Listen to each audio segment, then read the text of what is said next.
Bonjour à tous et bienvenue dans cette vidéo. Aujourd'hui, on va parler de l'accès au paradis. Comment se repentir, comment sortir du péché mortel, comment obtenir le pardon de ses péchés et du coup retrouver l'état de grâce afin de accéder au paradis si on meurt. Donc on va voir cela avec la lumière de l'enseignement de l'Église catholique. Donc cette vidéo, elle s'adresse aux catholiques qui sont baptisés.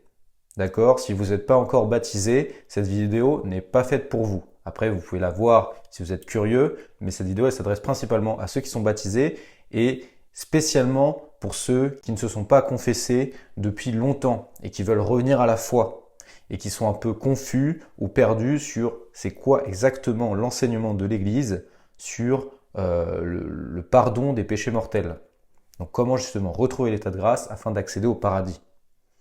Donc cette vidéo, elle n'est pas là pour convaincre, c'est un enseignement. Il n'y a pas de débat, il n'y a aucun doute. Je vais simplement vous donner l'enseignement de l'Église catholique et ensuite cet enseignement, vous allez pouvoir l'appliquer à votre vie.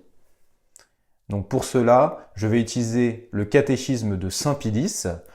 Pourquoi? Parce que c'est un résumé du catéchisme du Concile de Trente, qui lui est un document qui est infaillible, donc il n'y a aucun doute, et il est très bien construit, il est très clair, il est très facile à lire, donc c'est pour ça que j'utilise.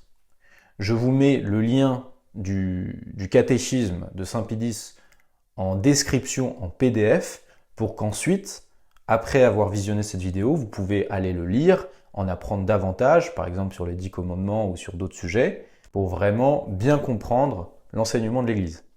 Et enfin, après avoir vu la vidéo, je vous mets aussi un examen de conscience en PDF en description pour que vous puissiez faire votre confession générale. Et on va voir pourquoi est-ce que la confession est nécessaire et comment ça fonctionne exactement. Donc premièrement, un rappel très rapide sur ce que c'est que le paradis et ce que c'est que l'enfer. Donc question 14, qu'est-ce que le paradis? Je lis ce que vous voyez à l'écran, c'est tout simplement des extraits du catéchisme de Saint Pie X. Donc qu'est-ce que le paradis? Le paradis, c'est la jouissance éternelle de Dieu, notre félicité, et en lui de tous les autres biens, sans mélange d'aucun mal. Donc c'est là où tout le monde veut aller, logiquement. Question 159, que signifie vie éternelle? Vie éternelle signifie que la récompense comme la peine durera éternellement, et que la vue de Dieu sera la vraie vie et la félicité de l'âme, tandis que la privation de Dieu sera le plus grand malheur et comme une éternelle mort. Question 15. Qui mérite le paradis? Celui-là mérite le paradis qui est bon, c'est-à-dire qui aime Dieu, le sert fidèlement et meurt dans sa grâce. Donc cette phrase elle est importante parce que vous voyez, il y a plusieurs conditions. Il faut être bon, aimer Dieu, le servir fidèlement, donc c'est concret, il y a des actions, c'est pas seulement de bouche, et surtout mourir dans sa grâce. Et ça c'est le plus important. Parce que quand on meurt, on rentre dans l'éternité et on ne peut plus changer son état. Donc, question 16, les méchants qui ne servent pas Dieu et meurent en état de péché mortel, que méritent-ils? Les méchants qui ne servent pas Dieu et meurent en état de péché mortel méritent l'enfer. Donc là c'est très clair, il n'y a aucun débat. On meurt en état de péché mortel, on va en enfer. On meurt en état de grâce, on peut aller au paradis. Et ensuite il y a aussi le purgatoire, et ça on va en parler très bientôt. Question 62, l'âme de l'homme meurt-elle avec le corps? L'âme de l'homme ne meurt pas avec le corps, mais vit éternellement, car elle est spirituelle. Donc l'âme est immortelle, il n'y a aucun débat là-dessus. Question 63, quel soin faut-il avoir de son âme? Il faut avoir de son âme le plus grand soin, parce qu'elle est la partie la meilleure de nous-mêmes, qu'elle est immortelle, et que c'est seulement en sauvant notre âme que nous serons éternellement heureux. Question 68, quelle destinée l'homme reçut-il de Dieu? L'homme reçut de Dieu la très haute destinée de le voir et de jouir éternellement de lui, bien infini. Et comme cela est entièrement supérieur à la capacité de la nature, l'homme reçut en même temps pour y atteindre une puissance surnaturelle qui s'appelle la grâce. Donc là, il est bien dit que sans cette grâce, on ne peut pas voir Dieu lorsque l'on meurt. On a besoin de cette grâce. Et je vais vous en parler très bientôt de comment retrouver cette grâce, justement, si vous l'avez perdue. Question 97, y a-t-il deux jugements? Il y a deux jugements, l'un particulier pour chaque âme, aussitôt après la mort, l'autre universel pour tous les hommes à la fin du monde. Là, on comprend bien que dès qu'on meurt, on est jugé par Dieu, pour un jugement particulier, où on est seul face à lui. Et ensuite, à la fin du monde, dans l'évangile, Jésus en parle de nombreuses fois, il y aura un jugement universel. Ça sera un jugement public, si vous voulez. Ensuite, question 98. Sur quoi Jésus-Christ nous jugera-t-il? Jésus-Christ nous jugera sur le bien et le mal opérés pendant la vie, et aussi sur les pensées et les omissions. Question 99. Après le jugement particulier, que devient l'âme? Après le jugement particulier, l'âme, si elle est sans péché et sans dette d'expiation, va au paradis. Si elle a quelques péchés véniels ou quelques dettes d'expiation, elle va au purgatoire jusqu'à ce qu'elle ait satisfait. Si elle est en état de péché mortel, elle va, rebelle, impénitente, au feu de l'enfer. Question 101. Qu'est-ce que le purgatoire? Le purgatoire, c'est la souffrance temporaire consistant dans la privation de Dieu et en d'autres peines qui purifient l'âme de tout reste de péché pour la rendre digne de voir Dieu. Et là, je fais une parenthèse. On va tous passer par le purgatoire. C'est extrêmement rare qu'une âme ne passe pas par le purgatoire. Il y a l'exception pour, par exemple, les martyrs. Ça, l'Église enseigne que quelqu'un qui meurt en martyr, donc qui meurt pour sa foi, pour la foi catholique, va directement au ciel sans passer par le purgatoire, parce qu'il a déjà payé le prix du sang. Mais quelqu'un comme vous et moi qui nous risquons très fortement de mourir de manière naturelle ou dans un accident, en tout cas pas dans un martyr, on aura toujours quelques dettes à payer au purgatoire, quelques dettes du péché. Et voilà. Si vous voulez en savoir plus sur le purgatoire, je vous invite à étudier davantage le sujet de votre côté. Maintenant, on passe à une nouvelle partie. Donc, on va parler de qu'est-ce que l'Église et pourquoi il faut être dedans pour se sauver. Donc ça, c'est un point qui est capital à comprendre. Question 105. Qu'est-ce que l'Église? L'Église est la société des vrais chrétiens, c'est-à-dire des baptisés qui professent la foi et la doctrine de Jésus-Christ, participent à ses sacrements et obéissent au pasteur établi par lui. Cette phrase, elle est capitale. Parce que qu'est-ce que ça veut dire? Ça veut dire que si on ne professe pas la foi et la doctrine de Jésus-Christ, on n'est pas dans l'Église. Si on ne participe pas au sacrement, on n'est pas dans l'Église. Si on désobéit au pasteur établi par Jésus-Christ, on n'est pas dans l'Église. Donc ça, c'est extrêmement important à comprendre. Question 107, quelle est l'Église de Jésus-Christ? L'Église de Jésus-Christ est l'Église catholique romaine, car elle seule est une, sainte, catholique et apostolique, comme lui-même l'a voulu. Ça c'est clair, l'Église de Jésus-Christ, elle n'est pas orthodoxe, elle n'est pas non plus protestante, elle n'est pas dans les 40 000 dénominations protestantes qu'il y a, l'Église de Jésus-Christ, elle est dans l'Église catholique romaine. Il n'y a aucun débat. Donc ça c'est très important à le faire comprendre. Question 118. Pourquoi Jésus-Christ a-t-il institué l'Église? Jésus-Christ a institué l'Église pour que les hommes trouvent en elle le guide sûr et les moyens pour arriver à la sainteté et au salut éternel. C'est pour ça que Jésus-Christ nous a donné une Église. L'Église, la mission de l'Église, c'est de nous envoyer au ciel. C'est pour ça qu'on a besoin d'elle. Qui est hors de la communion des saints? Celui-là est hors de la communion des saints qui est hors de l'Église, tels les damnés, parce que les damnés, ils sont en enfer, les infidèles, donc là ça fait référence à par exemple les musulmans, les juifs, donc là ça fait référence à ceux qui sont juifs et qui pratiquent le judaïsme encore aujourd'hui, les hérétiques, donc les sectes protestantes et autres, les apostats, donc ça concerne énormément de Français aujourd'hui malheureusement, qui ont reçu le baptême mais qui en grandissant ont refusé la foi catholique, les schismatiques, donc là tous les orthodoxes, et les excommuniés. Donc là par exemple ça pourrait être les francs-maçons. Par exemple, les francs-maçons sont excommuniés ipso facto de l'Église catholique. Question 131. Est-ce un grand dommage d'être hors de l'Église? Être hors de l'Église est un très grand dommage, car on ne trouve hors de l'Église ni les moyens établis, ni le guide sûr pour parvenir au salut éternel qui, pour l'homme, est l'unique chose vraiment nécessaire. Question 132. Donc là, c'est une subtilité importante à comprendre. Celui qui est hors de l'Église se sauve-t-il? Celui qui est hors de l'Église par sa propre faute et meurt sans la contrition parfaite ne se sauve pas. Mais celui qui s'y trouve sans sa propre faute et mène une vie bonne peut se sauver par l'amour de charité qui unit à Dieu et unit aussi en esprit à l'âme de l'Église. Donc là, je fais une parenthèse rapide. Dans l'Église, il y a le corps et l'âme. Et quelqu'un qui n'est pas baptisé, par le fait qu'il vive dans l'amour de Dieu, il peut se rattacher à l'âme de l'Église, mais ça fonctionne que s'il est en état d'ignorance invincible, c'est-à-dire qu'il n'a aucune idée que l'Église catholique existe. Et en fait, si vous voulez, c'est un désir, on appelle ça le désir de baptême implicite. Donc c'est que la personne, ça veut dire que si elle avait eu connaissance du baptême, elle l'aurait voulu. Et du coup, si elle remplit cette condition, elle peut se sauver. Parce que évidemment, Dieu ne condamne pas injustement les gens. Donc par contre, si quelqu'un connaît l'Église catholique et qui refuse l'Église catholique, bah là c'est sa faute. Et du coup, il est hors de l'Église. Et s'il meurt sans la contrition parfaite, bah il ne peut pas se sauver. Donc ça c'est clair et net. Maintenant on passe sur la troisième partie.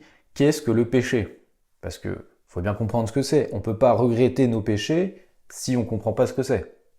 Donc question 135, qu'est-ce que le péché? Le péché est une offense à Dieu en désobéissant à sa loi. C'est quoi la loi? La loi, c'est les 10 commandements et les 6 commandements de l'Église. Question 136, combien y a-t-il d'espèces de péché? Il y a 2 espèces de péché, le péché originel et le péché actuel. On ne va pas parler du péché originel aujourd'hui parce que vous êtes censé déjà être baptisé. On va surtout parler du péché actuel. Qu'est-ce que le péché actuel? Le péché actuel est celui qui est volontairement commis par qui a l'usage de la raison. Donc ça veut dire que si on n'a pas l'usage de la raison, évidemment cette vidéo elle ne s'adresse pas à des enfants qui ont 3 à 4 ans et qui ne comprennent pas ces choses-là. Pour commettre un péché, il faut comprendre ce qu'on fait. Question 141, de combien de manières commet-on le péché actuel? On commet le péché actuel de 4 manières, par pensée, par parole, par action et par omission. Ce qui est intéressant de noter, par exemple, c'est qu'on peut pécher par pensée. Les gens oublient ça. Ils pensent tout de suite au péché, ils pensent tout de suite à tuer, voler, mentir, etc. Mais en fait, il y a le 9e et le 10e commandement qui parlent justement de nos mauvais désirs, par exemple désirer la femme d'autrui ou désirer le bien d'autrui, qui sont des convoitises et qui sont mauvaises pour le cœur. Et ces 2 commandements, ils nous montrent bien que Dieu, il veut une soumission totale de notre corps, mais aussi de notre âme. Parce que c'est le véritable Dieu. Et il veut qu'on soit bon aussi extérieurement, mais aussi intérieurement. Et ça, c'est très important à le comprendre aussi. Donc, question 142. Combien y a-t-il d'espèces de péchés actuels? Il y a 2 espèces de péchés actuels, le péché mortel et le péché véniel. Qu'est-ce que le péché mortel? Le péché mortel est une désobéissance à la loi de Dieu en matière grave, commis avec pleine advertence et consentement délibéré. Encore une fois, la loi de Dieu, ça fait référence aux 10 commandements. Question 144. Pourquoi le péché grave s'appelle-t-il mortel? Le péché grave s'appelle mortel parce qu'il prive l'âme de la grâce divine, qui est sa vie, lui enlève les mérites, ainsi que la possibilité d'en acquérir de nouveaux. Il la rend digne de la peine ou mort éternelle dans l'enfer. Comment réacquérir la grâce de Dieu perdue par le péché mortel? La grâce de Dieu, perdue par le péché mortel, se réacquiert par une bonne confession sacramentelle ou par la contrition parfaite qui délivre des péchés, bien qu'il reste l'obligation de les confesser. On va définir ce que c'est que la contrition parfaite très bientôt. Donc, maintenant, une petite partie sur les 3 vertus théologales de foi, d'espérance et de charité.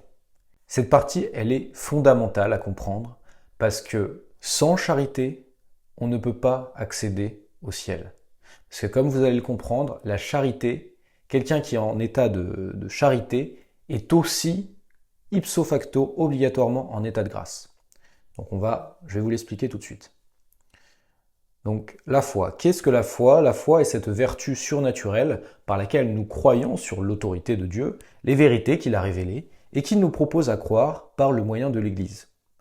L'Église, c'est justement son rôle de nous transmettre la foi. Dieu a donné autorité à l'Église pour garder le dépôt de la foi. C'est son rôle. Question 233. Où sont conservées les vérités que Dieu a révélées et qu'il nous propose à croire par le moyen de l'Église? Les vérités que Dieu a révélées et qu'il nous propose à croire par le moyen de l'Église sont conservées dans l'Écriture sainte et dans la tradition. Donc ça, c'est un truc que beaucoup de gens oublient. C'est que certes, la Bible est infaillible, c'est un document infaillible, mais ce qui n'est pas infaillible, c'est notre interprétation de la Bible.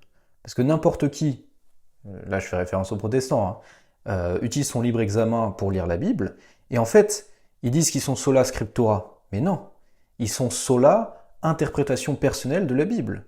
C'est sur ça qu'ils basent leur foi. Ils basent leur foi non pas sur le texte, mais sur leur interprétation du texte. Et c'est pour ça que Dieu nous a donné une église pour pouvoir interpréter l'écriture sainte. En fait, c'est logique, c'est très logique. Et c'est pour ça que le texte nous parle de la tradition, parce que c'est la tradition orale. Et aussi, un truc important à noter, c'est que Jésus-Christ, dans les évangiles qu'on a, il n'y a pas tout. Jésus-Christ est resté 3 ans avec les apôtres. Il leur a parlé. Tout ce que Jésus-Christ nous a donné, tout n'est pas dans les évangiles. Et justement, cette interprétation de ce que Jésus-Christ a dit dans les évangiles, il l'a donné de manière orale aux apôtres.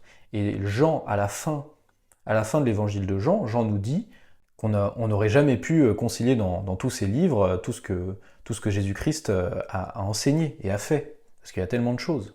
Donc ça, c'est extrêmement important à comprendre. L'Écriture sainte a la même autorité que le magistère. Le magistère, ça veut tout simplement dire enseignement des papes et des conciles ratifiés par un pape. Donc voilà, ce que les protestants ne comprennent pas, c'est qu'on a besoin de la tradition, on a besoin d'une autorité unifiée à travers le pape qui nous explique l'interprétation de l'Écriture sainte, parce que sans ça, tout le monde tombe dans des hérésies constamment. Et ça, on le voit dans les 40 000 dénominations protestantes qui existent aujourd'hui. Question 247, comment rend-on témoignage à la foi ? On rend témoignage à la foi en la confessant et en la défendant, s'il en est besoin, sans crainte ni respect humain, et en ayant une vie conforme à ses maximes. La foi sans les œuvres est une foi morte. Référence au livre de Saint Jacques, chapitre 2, verset 26. Là, par exemple, on peut très facilement pécher contre la foi. Il suffit de, par respect humain, ne pas défendre la foi, ou parfois rester en silence, et cela fait croire aux autres qu'on n'est pas catholique, eh bien là c'est un péché contre la foi par exemple.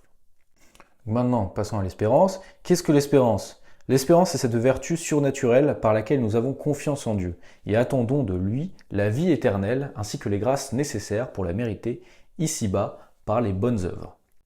Question 248. Comment rend-on témoignage à l'espérance ? On rend témoignage à l'espérance en ne se troublant ni des misères, ni des contrariétés de la vie, ni même des persécutions, et en vivant résigné et confiant dans les promesses de Dieu. Donc maintenant, la charité. Déjà, avant de définir la charité, c'est important de rappeler que la signification de ce mot a tellement été changée aujourd'hui que quand on nous parle de charité, on pense tout de suite à donner de l'argent aux pauvres. Mais c'est pas du tout ça, la charité. Ça, c'est une toute petite partie de la vraie définition de la charité. Donc qu'est-ce que la charité ? La charité est cette vertu surnaturelle par laquelle nous aimons Dieu pour lui-même, par-dessus toute chose, et notre prochain comme nous-mêmes, pour l'amour de Dieu. Comment rend-on témoignage à la charité ? On rend témoignage à la charité par l'observance des commandements et la pratique des œuvres de miséricorde, et selon l'appel de Dieu, par la pratique des conseils évangéliques. Donc là, c'est capital. Sans la charité, on ne peut pas se sauver. C'est par justement la charité qu'on aime Dieu et qu'on va changer notre vie. Quelqu'un qui respecte les 10 commandements, c'est quelqu'un qui est dans la charité de Dieu. C'est pour ça que quelqu'un qui n'a pas la charité de Dieu et qui donc n'a pas changé de vie, même s'il a la foi, même s'il a l'espérance, s'il meurt sans la charité, il va en enfer. Parce qu'il n'a pas respecté, il n'a pas agi, il n'a pas respecté les commandements de Dieu. Ça veut dire du coup qu'il n'aime pas Dieu. Parce que notre volonté, comme le dit Saint Grégoire le Grand, notre volonté est manifestée par nos actes. Donc si dans mes actes, je ne change pas de vie, je ne respecte pas les commandements, alors ça veut dire que intérieurement, je n'aime pas Dieu, tout simplement. Et un truc qui est important à comprendre, c'est que quelqu'un qui a la charité a forcément la foi et l'espérance. Parce qu'on ne va pas aimer Dieu si on ne croit pas en lui, et si on n'espère pas qu'il va nous pardonner nos péchés et nous emmener au paradis. Donc ça c'est logique. Par contre, l'inverse n'est pas forcément vrai. Par exemple, le diable. Le diable, il a la foi. Si vous demandez à Satan, est-ce que vous croyez dans la Sainte Trinité ? Il va vous dire, ah bah oui, je sais très bien que la Sainte Trinité, elle existe. Est-ce que vous croyez à l'incarnation de la deuxième personne de la Sainte Trinité en Jésus-Christ, que le Verbe s'est fait chair ? Il va vous dire, ah bah oui, j'y crois, j'y étais d'ailleurs, c'est moi qui l'ai fait crucifier. Donc le diable, il a la foi. Par contre, il n'a pas l'espérance et il n'a pas la charité. Parce qu'il sait que Dieu ne pardonnera jamais, puisque les anges, c'est différent de nous. Les anges ne sont pas dans le temps. Et du coup, quand un ange pêche, il rentre dans son péché pour l'éternité parce qu'il sait déjà toutes les conséquences de son péché. Si vous voulez, il embrasse son péché totalement. Il ne peut plus revenir en arrière. Une fois que c'est fait, c'est fait. Alors que nous sommes dans le temps. Donc il y a du changement, parce on est dans la matière. Par contre, un ange, c'est un être spirituel qui n'est pas dans la matière et qui est du coup dans l'éternité. Et du coup, quand il a fait son choix de choisir le soi-même, c'est une question d'orgueil, hein, pourquoi Satan s'est rebellé, c'est un choix définitif. Il ne peut pas revenir en arrière. Donc il n'a pas d'espérance. Et troisièmement, il n'a évidemment pas la charité, parce que Satan lutte contre Dieu et fait tout pour emmener les âmes en enfer, et il n'obéit pas à Dieu. Et d'ailleurs, le fait que la charité soit capitale pour le salut, saint Paul le dit clairement. Dans sa première épître aux Corinthiens, chapitre 13, saint Paul nous dit « Quand je parlerai les langues des hommes et des anges, si je n'ai pas la charité, je suis comme un airain sonnant ou une cymbale retentissante. Et quand j'aurai le don de prophétie, que je connaîtrai tous les mystères et toute la science, quand j'aurai toute la foi, au point de transporter des montagnes, si je n'ai point la charité, je ne suis rien. » Donc là, cette phrase, déjà, elle contredit totalement le sola fidae. Il nous dit clairement, quand j'aurai toute la foi au point de transporter des montagnes, si je n'ai point la charité, je ne suis rien. Donc là, c'est clair et net. Déjà, tout le protestantisme de Martin Luther s'écroule. Et quand je distribuerai tout mon bien pour la nourriture des pauvres, et que je livrerai mon corps pour être brûlé, si je n'ai point la charité, cela ne me sert de rien.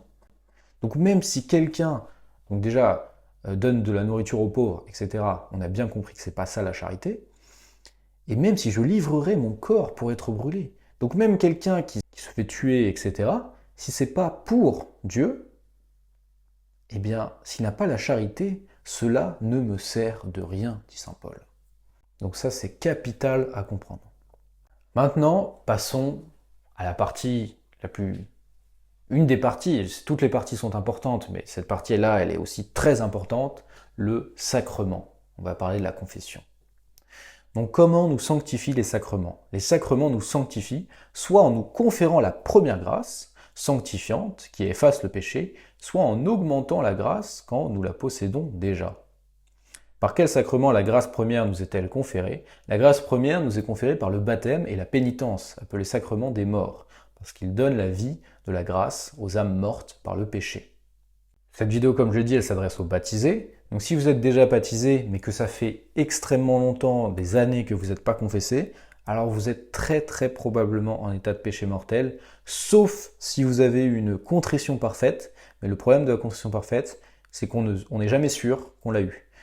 C'est pour ça que la confession existe. Et je vais en parler tout de suite.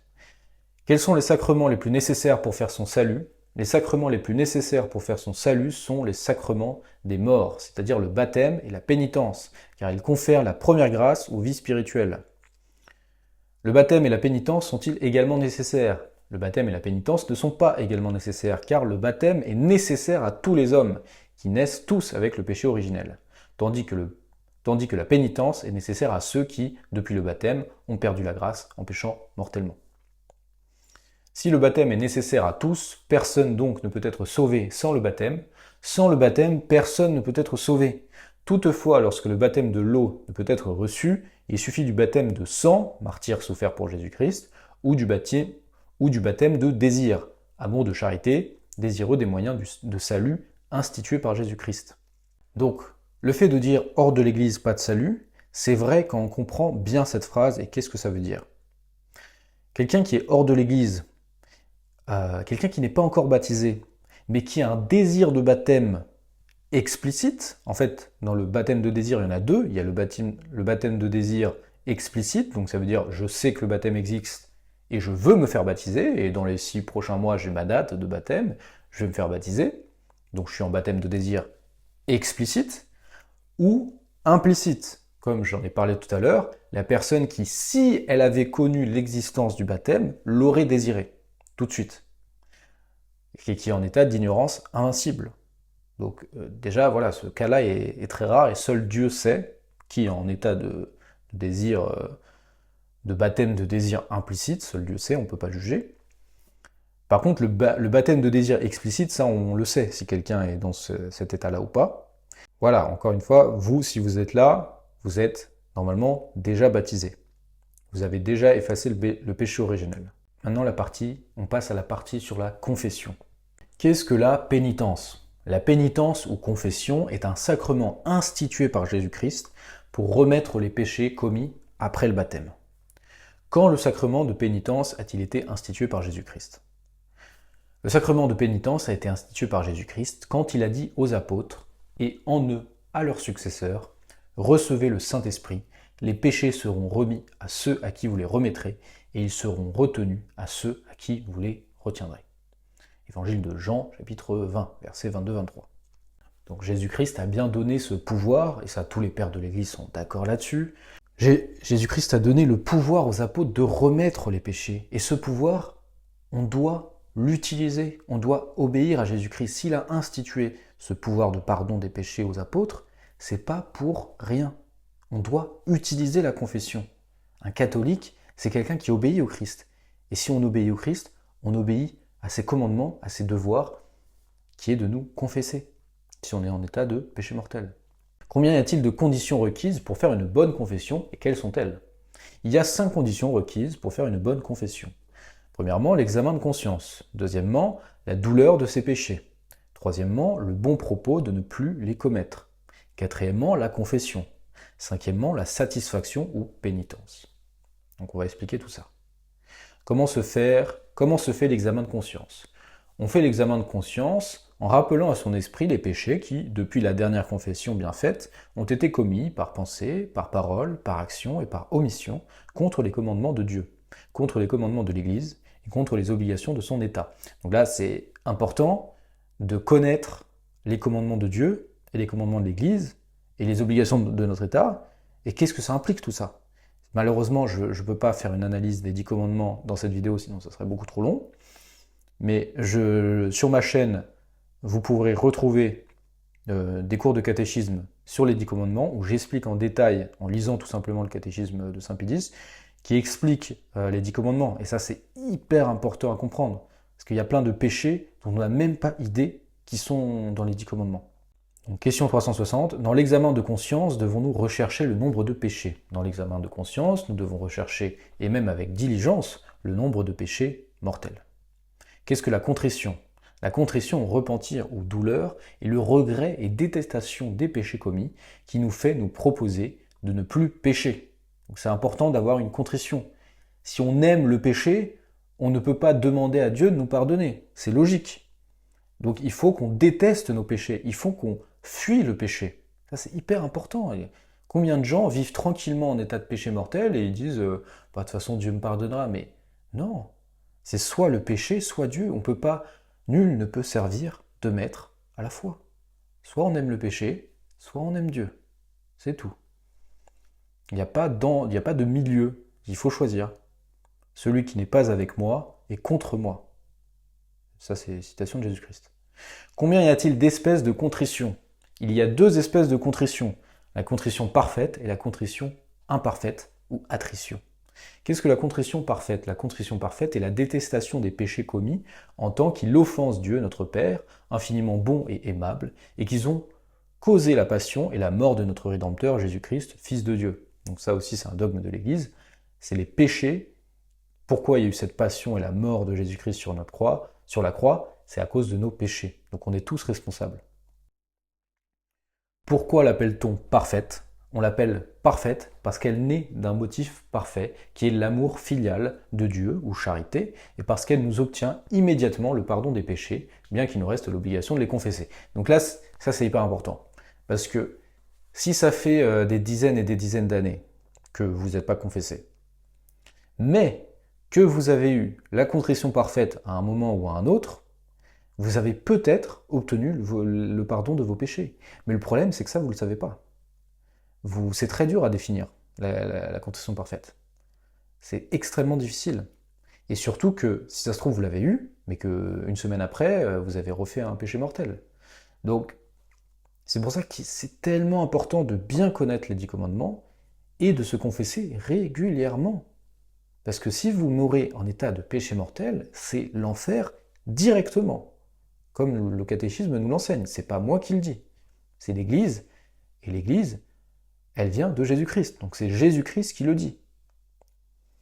Qu'est-ce que la contrition imparfaite ou attrition? La contrition imparfaite ou attrition est la détestation des péchés commis par crainte des châtiments éternels et temporels ou à cause de la laideur du péché. Pourquoi l'attrition est-elle une contrition imparfaite? L'attrition est une contrition imparfaite parce qu'elle naît de motifs moins parfaits, propres aux esclaves plutôt qu'à des fils, et parce qu'elle ne nous obtient le pardon des péchés que moyennant le sacrement.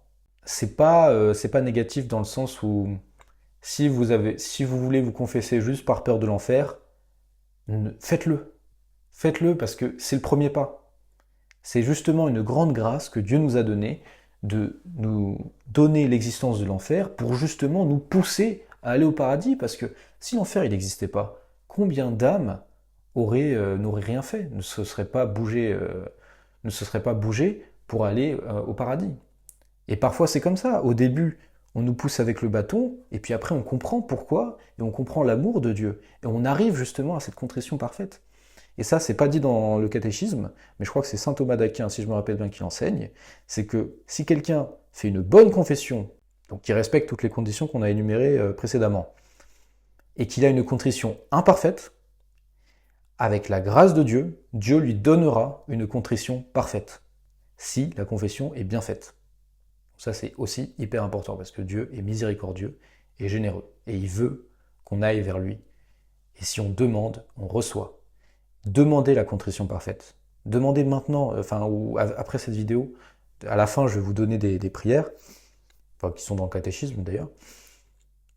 Je vais vous dire de demander à Dieu la contrition parfaite de vos péchés tout de suite, même avant de vous confesser, parce que on ne sait jamais. Si ça se trouve, vous pouvez mourir demain, ou ce soir, dans l'heure qui vient. C'est un peu exagéré peut-être, mais en soi, on ne sait pas quand on va mourir, personne ne le sait.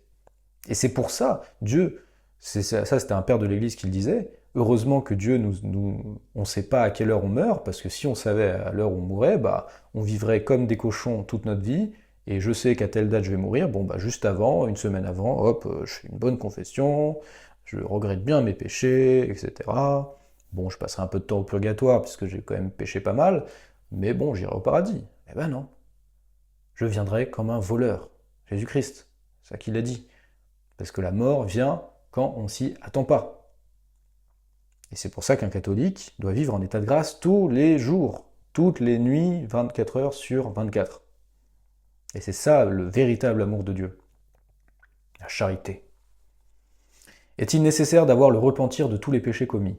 Il est nécessaire d'avoir le repentir de tous les péchés mortels, sans exception, qui ont été commis, et il convient de l'avoir aussi des péchés véniels. Pourquoi est-il nécessaire d'avoir le repentir de tous les péchés mortels? Il est nécessaire d'avoir le repentir de tous les péchés mortels parce que chacun d'eux offense Dieu gravement, nous fait perdre sa grâce et nous mérite de rester séparés de lui éternellement. Qu'est-ce que le bon propos? Le bon propos est la volonté résolue de ne plus jamais commettre de péché et d'en fuir les occasions. Donc ça, c'est hyper important à comprendre. Parce que, un moment, je parlais avec quelqu'un et il me disait, oui, moi je me confesse pas parce que je sais que de toute façon, si je me confesse, je vais retomber dans le péché juste après. Mais attendez, c'est pas ça qui compte. Ce qui compte, c'est d'avoir le bon propos. C'est que au moment de la confession, vous avez la volonté résolue d'essayer de toutes vos forces de sortir du péché. Après, si vous retombez dans le péché, vous retournez à la confession. Et vous faites ça jusqu'à que ça marche. C'est tout, il faut essayer. C'est pas une raison, je continue à pécher, du coup je me confesse pas. Ça c'est le démon déjà qui vous fait penser ça. Bravo à lui. Et ça vous maintient dans la boue. Ça vous maintient dans la boue du péché mortel, littéralement. Donc ne pensez pas ça, même si vous savez au fond de vous que vous allez retomber dans le péché, allez quand même vous confesser, essayez de toutes vos forces, demandez à Dieu de vous donner la grâce, de ne plus tomber dans le péché, et Dieu vous donnera les grâces. Car qui frappe, on ouvrira. Qui demande, on donnera. Mais si on ne demande pas, on ne va rien recevoir.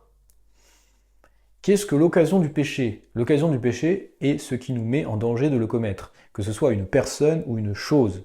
Sommes-nous obligés de fuir les occasions de péché? Nous sommes obligés de fuir les occasions de péché parce que nous sommes obligés de fuir le péché. Qui ne le fuit pas finit par y tomber, car qui aime le danger y périra.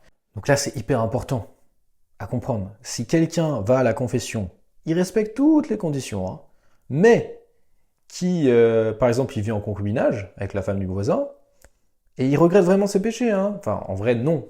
Mais il veut rester avec la femme du voisin. Il a pas une... voilà, il veut rester avec elle, ou voilà, il ne fuit pas l'occasion du péché, il veut pas s'en sortir. Bah, la confession est invalide. La confession est totalement invalide. Si la personne n'a pas l'intention de fuir les occasions de péché, la confession n'est pas valide. Et c'est pas parce qu'un prêtre vous donne une absolution que ça veut dire qu'elle est valide, hein. C'est Dieu qui donne l'absolution, et Dieu ne va pas donner l'absolution, même si le prêtre fait le signe et les paroles, etc. S'il manque, normalement le boulot du prêtre, c'est justement de savoir, il va vous poser des questions, il va vous dire, voilà, du coup vous avez l'intention d'arrêter d'être en concubinage, etc. Évidemment, si vous lui dites non, bah, normalement le prêtre refuse l'absolution. C'est son travail de faire ça. Enfin, c'est sa mission. Donc, il faut sortir des occasions de péché. Qu'est-ce que la confession? La confession est l'accusation des péchés faits au prêtre confesseur pour en recevoir l'absolution. De quel péché sommes-nous obligés de nous confesser? Nous sommes obligés de nous confesser de tous les péchés mortels, non encore confessés ou mal confessés, et il est bon de confesser aussi les fautes vénielles. Comment devons-nous accuser les péchés mortels? Nous devons accuser les péchés mortels pleinement, sans nous laisser aller à la fausse honte d'en taire aucun. Il faut en déclarer l'espèce, le nombre, ainsi que les circonstances qui ajouteraient à la faute une nouvelle malice grave. Par exemple, dire je confesse, bon, j'ai volé. D'accord, mais qu'est-ce que vous avez volé? Parce que voler 10 euros et voler 1 million d'euros, c'est pas la même chose. Ah, j'ai volé 1 million d'euros, d'accord. Mais à qui vous avez volé? Parce que voler 1 million d'euros à un milliardaire, c'est pas pareil que voler 1 million d'euros à l'église. Vous voyez? La gravité change. Donc il faut être précis, le plus possible. Celui qui ne se souvient pas du nombre précis des péchés mortels, que doit-il faire? Celui qui ne se souvient pas du nombre précis des péchés mortels doit faire connaître le nombre qui lui paraît le plus près de la vérité. Pourquoi faut-il ne pas se laisser aller à la fausse honte de taire aucun péché mortel? Il ne faut pas se laisser aller à la fausse honte de taire aucun péché mortel parce que nous nous confessons à Jésus-Christ, dans la personne du prêtre, et que celui-ci ne peut révéler aucune de nos fautes, au prix même de sa vie, enfin parce que si nous agissions autrement, n'ayant pas obtenu le pardon, nous serions déshonorés en présence de tous au jugement général. Oui, parce que souvent les gens pensent au jugement particulier, mais on oublie le jugement général. Le jugement général, toutes nos fautes seront à la vue de tous. Ça, on n'y pense pas. La prochaine fois que vous avez envie de pécher, pensez à ça. Qu'un jour, le jugement général, ça sera devant tout le monde que vous aurez péché. Et donc oui, évidemment, le prêtre a absolument aucun droit de révéler les péchés que vous lui confessiez, donc n'ayez aucune crainte à ce niveau-là. Et ça va même encore bien plus loin que ça. Le prêtre n'a pas le droit d'utiliser ce qu'il sait en confession, même quand il vous parle en privé, même quand il vous parle en privé. C'est comme s'il avait totalement oublié, d'accord? Donc n'ayez aucune honte, confessez tous vos péchés. Eh bien, et de toute façon, Dieu sait tout, donc si vous en confessez pas volontairement, Dieu le saura, et la confession sera invalide, vous ne retrouverez pas l'état de grâce, et voilà, vous ne pourrez pas accéder au paradis si vous n'êtes pas en état de grâce. Celui qui par honte ou par un autre motif tairait un péché mortel, ferait-il une bonne confession? Celui qui par honte ou par un autre motif tairait un péché mortel ne ferait pas une bonne confession, mais commettrait un sacrilège. Que doit faire celui qui reconnaît ne s'être pas bien confessé? Celui qui reconnaît ne s'être pas bien confessé doit refaire les confessions mal faites et s'accuser des sacrilèges commis. Celui qui a omis ou oublié un péché mortel sans qu'il y ait de sa faute, a-t-il fait une bonne confession? Question importante. Celui qui a omis ou oublié un péché mortel sans qu'il y ait de sa faute a fait une bonne confession, mais il lui reste l'obligation de s'en confesser dans la suite. Donc voilà, il ne faut pas non plus tomber dans le scrupule en voulant trouver tous les détails. Il ne faut pas que la confession dure non plus 3 heures. Essayez il faut trouver le juste milieu. Et si vous en oubliez sans qu'il y ait de votre faute, si vraiment vous avez essayé du mieux que vous pouvez et que vous en oubliez, c'est pas grave. D'accord? C'est l'intention qui compte. Si vraiment votre intention est droite, vous avez fait les efforts, la confession sera valide. Et si vous en oubliez, il faudra juste vous reconfesser plus tard. Ah oui, et d'ailleurs, c'est important à noter, hein. Si vous en oubliez, la confession est valide, vous retrouvez l'état de grâce.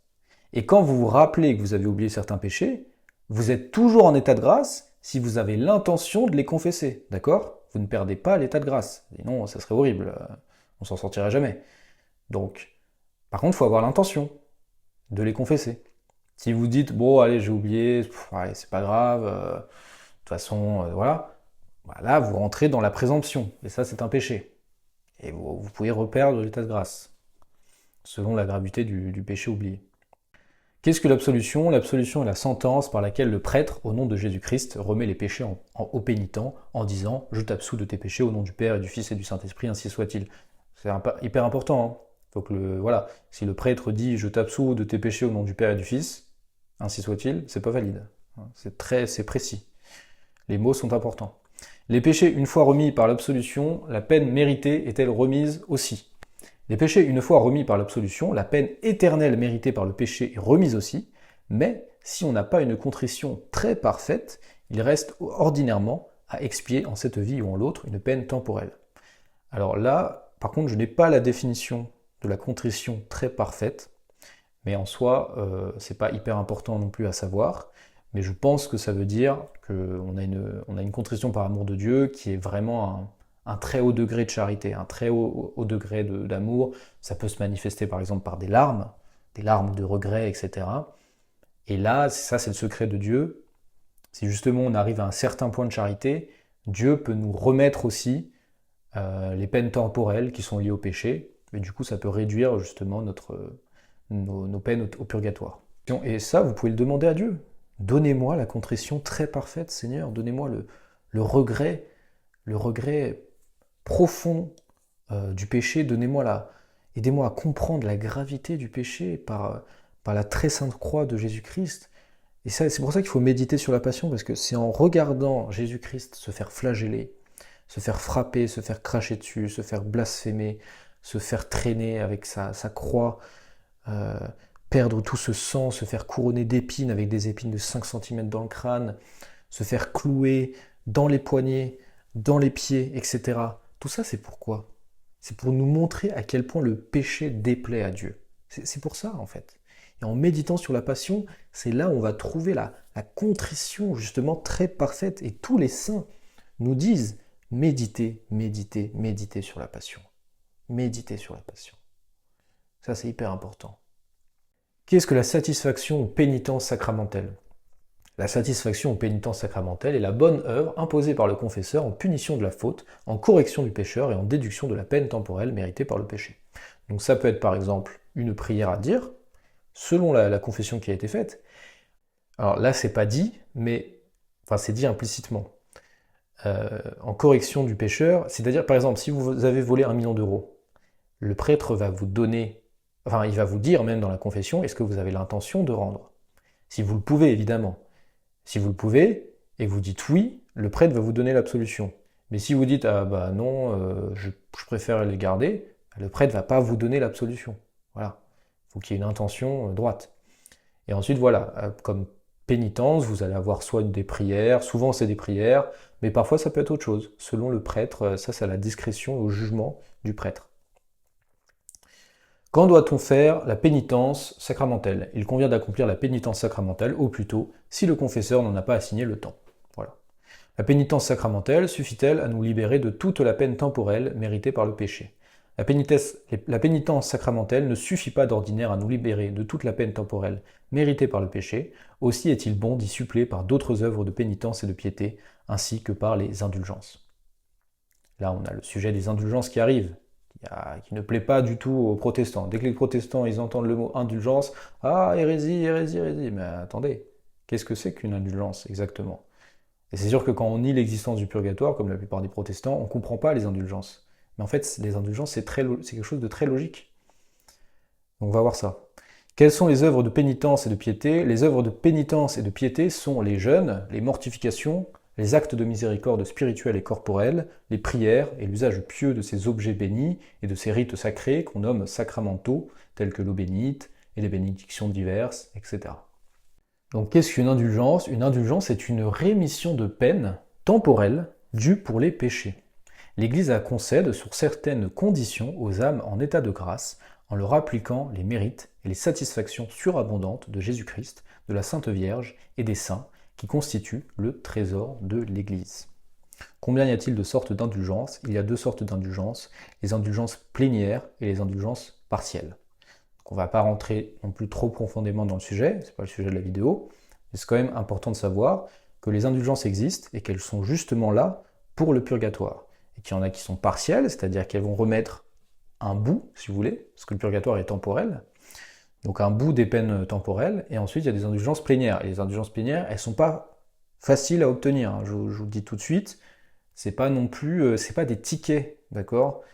Les gens pensent, ils ont cette vision de l'Église qui vend justement des indulgences comme ça contre de l'argent, c'est pas aussi simple que ça, il y a des conditions à remplir. Évidemment, si par exemple un noble, comme ça se faisait à l'époque, fait un grand don à l'Église, en fait ça, il va recevoir une indulgence parce qu'il a fait l'aumône, mais pour recevoir l'indulgence, il faut qu'il soit en état de grâce. Si on n'est pas en état de grâce, on ne peut pas recevoir d'indulgence. Donc il faut qu'il obéisse à la loi de Dieu, comme tout le monde, comme les pauvres. C'est pas, il y a cette image justement de plus on est riche et plus on peut accéder au paradis, déjà c'est le contraire, comme Jésus-Christ nous l'a enseigné. Il est plus difficile pour un pauvre, pour un chameau de traverser un champ d'aiguilles, là, je ne sais plus exactement les mots, mais pour qu'un riche atteigne le royaume des cieux. Donc en vérité, c'est plus difficile pour les riches, attention, parce qu'ils ont beaucoup plus à perdre et ils ont beaucoup plus de tentations qu'un pauvre. C'est logique. Donc voilà, les indulgences plénières, et même les indulgences partielles, il y a des conditions à remplir et on ne peut pas tricher avec Dieu. Ça, c'est important à comprendre. Et ça, l'Église l'a toujours enseigné. Après, qu'il y ait eu des abus par certains prêtres, c'est possible, je ne dis pas le contraire. Par contre, dans le catéchisme, dans l'enseignement de l'Église, il n'y a jamais eu d'abus. Jamais. Parce que l'enseignement de l'Église est parfait. D'accord? Il n'y a aucun débat, il n'y a pas de débat, il n'y a pas de doute. Donc pour conclure, je vous ai mis un examen de conscience en description. Vous pouvez le lire. Mais si vous voulez vraiment faire les choses bien, j'espère que vous le voulez, étudiez d'abord les 10 commandements dans le catéchisme, que vous trouverez aussi en description. Lisez les 10 commandements, parce que ça va vous permettre déjà de comprendre ensuite l'examen de conscience, parce que l'examen de conscience, c'est des questions sur les 10 commandements, justement. Ça va vous permettre de comprendre toutes les conséquences. Ensuite, comme je vous ai dit, en attendant de pouvoir vous confesser, priez. Priez. La question 419 nous dit, est-il nécessaire de prier? Il est nécessaire de prier et de prier souvent, parce que Dieu nous le commande. Et qu'ordinairement, c'est à la prière et à la prière seule qu'il accorde les grâces spirituelles et temporelles. Si on ne prie pas, ça veut dire qu'on ne veut pas parler au bon Dieu. C'est donc qu'on l'ignore, qu'on ne le reconnaît pas comme Dieu en fait. Ne pas prier, ça veut dire ah, je sais que vous existez Seigneur, mais je vous rends pas de culte en fait, je vous parle pas. Alors c'est impossible d'aller au paradis dans ces conditions, pas possible. On n'a pas la charité si on ne prie pas. Il faut prier tous les jours. Tous les jours, tous les saints l'ont fait. C'est pas moi qui le dis, c'est tous les saints l'enseignent, le catéchisme de l'enseigne. Vous trouverez dans le catéchisme de Saint-Pédis prière du soir, prière du matin. Donc ça déjà, vous pouvez faire le matin et le soir. Et ensuite, le chapelet, évidemment. Le chapelet a été donné par la Très Sainte Vierge Marie au XIe siècle, si je me rappelle bien, pour justement lutter contre les hérésies, mais aussi pour plein d'autres choses. Et le chapelet est une source de grâce énorme. Déjà, si vous faites, et je ne sais plus qui avait dit ça, mais soit c'était un grand saint ou la Vierge Marie qui avait dit ça, dans une apparition, ceux qui prient le chapelet tous les jours sont quasiment assurés d'aller au paradis. Quasiment. Donc, priez, je vous en conjure, priez, priez, retrouvez cette relation avec Dieu. Les protestants, ils parlent toujours de cette relation avec Dieu, mais ils ne comprennent pas que c'est dans la foi catholique qu'on trouve la véritable relation avec Dieu, parce que dans la foi catholique, on se donne en entier à Dieu par la charité. On n'a pas que la foi, mais on a aussi l'espérance et surtout la charité, c'est-à-dire qu'on agit on agit en rapport avec ce que Dieu nous commande. On est soumis à Dieu. Et du coup, ça veut dire qu'on l'aime. C'est la preuve qu'on l'aime. Donc ensuite, faire des actes de foi, espérance, charité. Ça aussi, vous le trouvez dans le catéchisme. Tous les jours, dites l'acte de foi. Mon Dieu, je crois fermement toutes les vérités que vous avez révélées et que vous nous montrez, que vous nous enseignez par votre Église. Parce que vous ne pouvez ni vous tromper, ni nous tromper. Mon Dieu, acte d'espérance, j'espère en vous, Seigneur, parce que vous avez promis la vie éternelle à ceux qui observeraient vos commandements et que vous tenez toujours vos promesses. Acte de charité, mon Dieu, je vous aime par-dessus toute chose. Et j'aime mon prochain comme moi-même pour l'amour de vous. Parce qu'on ne peut pas aimer l'autre si on n'aime pas Dieu. C'est ça la charité. C'est on aime d'abord Dieu et ensuite on peut aimer les autres. C'est d'abord en aimant Dieu qu'on peut aimer les autres. C'est ce que Jésus-Christ a dit, c'est noir sur blanc dans la Bible. Ça, même les protestants sont d'accord avec ça, avec nous. Bon, très bien. Premier commandement, aimez Dieu de tout votre cœur, de toute votre âme, de tout votre corps. Deuxième commandement, aimez votre prochain comme vous-même, pour l'amour de Dieu. Et oui, ça ne suffit pas de donner 1 € aux pauvres d'en bas de chez vous. Ça ne suffit pas. C'est pas ça la charité. La charité, c'est l'amour de Dieu, c'est vouloir justement amener l'autre vers Dieu. Donc vouloir sauver les âmes. C'est ça la charité. Parce que l'âme est plus importante que le corps. C'est bien d'aider les besoins temporels des autres. C'est bien, l'Église nous le dit. Mais s'il n'y a pas les besoins spirituels qui sont remplis, ça ne sert à rien. Ça ne sert à rien du tout. C'est pas donner un sandwich à quelqu'un qui va l'emmener au paradis. Hein. Je suis peut-être un peu dur quand je dis ça, mais c'est la vérité. Saint Paul nous le dit, nous l'a déjà dit. Donc voilà, j'arrête de me répéter. Ensuite, demandez pardon sincèrement, demandez la contrition parfaite dès maintenant, le plus tôt possible. Si vous êtes en état de péché mortel, si vous ne savez pas, demandez le regret à Dieu. Et Dieu vous le donnera. Il vous le donnera, c'est sûr, c'est certain. Parce que Dieu donne à ceux qui demandent sincèrement. Jésus nous l'a promis. Demandez et il vous sera donné. Cherchez et vous trouverez. Frappez et il vous sera ouvert. Car quiconque demande reçoit, et qui cherche trouve, et à qui frappe, il sera ouvert. Quel est d'entre vous l'homme qui, si son fils lui demande du pain, lui présentera une pierre? Ou si c'est un poisson qui lui demande, lui présentera-t-il un serpent? Si donc, vous qui êtes mauvais, vous savez donner de bonnes choses à vos enfants, combien plus votre Père qui est dans les cieux donnera-t-il de bonnes choses à ceux qui les lui demandent? Et oui, si un père, même un père mauvais, donne plus ou moins des bonnes choses à son fils, combien plus le Dieu notre Père qui est aux cieux, qui est parfait, qui est bon, qui nous donnera tout de suite si on lui demande des bonnes choses. Évidemment, il ne faut pas lui demander des mauvaises choses, hein, ça tombe sous le sens. Mais donc cette phrase, elle est hyper importante parce que, encore une fois, si on ne demande pas, on ne reçoit pas. D'accord? Même si, évidemment, Dieu parfois fait des miracles, et c'est vrai, Dieu donne parfois des grâces à des gens qui n'ont pas forcément demandé. Par exemple, l'exemple de Saint Paul. Saint Paul était persécuté les chrétiens, et Jésus lui est apparu. Saint Paul, pourquoi me persécutes-tu? Bon voilà, mais ça c'est extraordinaire. Ne vous considérez pas comme un cas extraordinaire. Vous êtes, soyez humble, comme moi aussi. Hein. Moi aussi, je suis un cas ordinaire. Nous sommes des gens ordinaires. On va pas se monter la tête. On n'est pas des Saint Paul, d'accord? On est des gens normaux. Donc, si on ne demande pas, on ne reçoit pas. C'est tout. N'ayons pas d'orgueil. Demandons. C'est vrai que ça demande de l'humilité.